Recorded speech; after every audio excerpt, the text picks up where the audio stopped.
আমার ছেলে 20শে জুলাই শহীদ হন।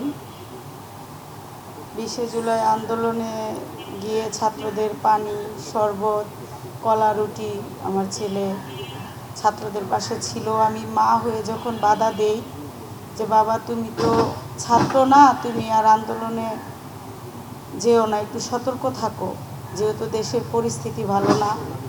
তো আমার ছেলে আমাকে বলতেছিল, আম্মু তুমি শুধু আমার কথাই ভাবলা, আমার কত ভাইয়েরা রাস্তায় বসে আছে, ওরা আন্দোলন করতেছে, না খেয়ে কত কষ্ট করতেছে, তুমি তাদের কথা ভাবো না, শুধু আমার কথা ভাবো। তুমি আমাকে আম্মু আটকায় রাখতে পারবা না, আমি ঠিকই ছাত্রদের পাশে, আমার ভাইদের পাশে আমি থাকবো, আমি যাব। আমার ছেলে আমার কথা শুনে নাই। তখন আমি মনে মনে ভাবলাম যে আমার ছেলের দেশের জন্য, দেশের মানুষের জন্য, দেশের আরও সন্তানদের জন্য কত মায়া, কত মহব্বত, কত ভালোবাসা। তখন আমি মনে মনে ভাবলাম যে আমার ছেলেকে আমি আর আটকে রাখবো না, ও আন্দোলনে যাক, উপর আল্লাহ চাহে তো ওকে বাঁচিয়ে রাখবে, আর না চাহে তো ও শাহাদাত বরণ করবে। আমার মনে মনে আমি সেটাই ভাবছিলাম।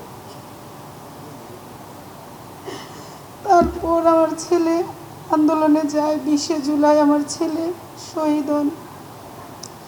একটা বুলেটে আমার ছেলে মারা যান, ঢাকা মেডিকেল তাকে মৃত ঘোষণা করে। আমার ছেলেকে আমি বিয়ে করাইছিলাম অনেক শখ করে, মাত্র 20 বছরের ছেলে আমার, অনেক শখ করে বিয়ে করাইছিলাম। 11 মাসের সংসার ওদের। 20শে জুলাই আমার ছেলে গুলি খেয়ে মারা যায়। 29শে জুলাই আমার ছেলের বউ মারা যায়। আমার ছেলের শোক সইতে না পাইরা আমার ছেলের বউ মারা যায়। তো আমি তো 2টা সন্তান হারিয়ে পাগলের মতো আছি। যাক, তো উপর আল্লাহর কাছে লাখো লাখো শুকরিয়া, আলহামদুলিল্লাহ, যে আমার ছেলেকে আল্লাহ শাহাদাত হিসাবে কবুল করে নিয়েছে।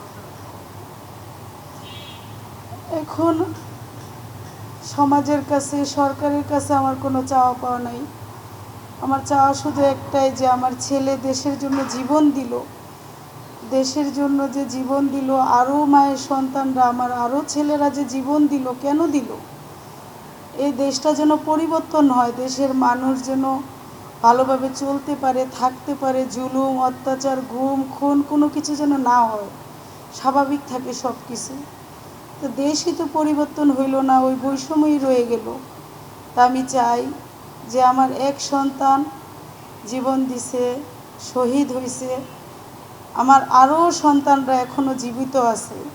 আমি মা হয়ে ওই সন্তানদের জন্য দোয়া করি, যেন ওদেরকে আল্লাহ এতটুকু শক্তি দেয়, হিম্মত দেয়, সাহস দেয়, যেন দেশের জন্য ইনসাফের পথে ওরা লড়তে পারে, ওরা ইনসাফ কায়েম করতে পারে। আমি মা হয়ে দোয়া করি। আমি চাই যে আমার ওই মায়ের সন্তানরা, আমার এক ছেলে নাই তাতে কি, কিন্তু আমার অনেক ছেলেরা এখনও জীবিত আছে, ওদেরকে আল্লাহ নেক হায়াত দিয়ে বাঁচিয়ে রাখুক, ওদেরকে শক্তি দেখ, ওদেরকে ভালো রাখুক, আমি দোয়া করি। জুলাই সনদ নিয়ে আমি সরকারকে বলতে চাই যে আপনি তো এত বছর আসতে পারেন নাই বিদেশের থেকে, আজকে আমার সন্তানদের বিনিময়ে আপনি দেশে আসতে পারছেন, কেন আপনি জুলাই সনদ দিতে আপনার এত কষ্ট হচ্ছে? আমি আপনাকে বলতে চাই যে জুলাই সনদ আমাদেরকে বুঝিয়ে দিন, আর এই দেশটাকে সুন্দরভাবে চালান।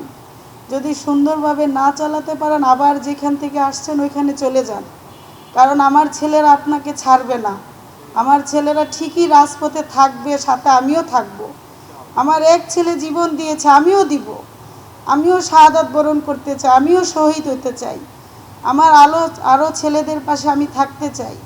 আমার এক ছেলে নাই, আমার শত ছেলে আছে। আমার ছেলেরা আপনাকে ছাড়বে না, কেউ ছাড়বে না, জনগণ ছাড়বে না, আল্লাহও ছাড়বে না। আল্লাহ ছাড় দেন, ছেড়ে দেন না। আসসালামু আলাইকুম।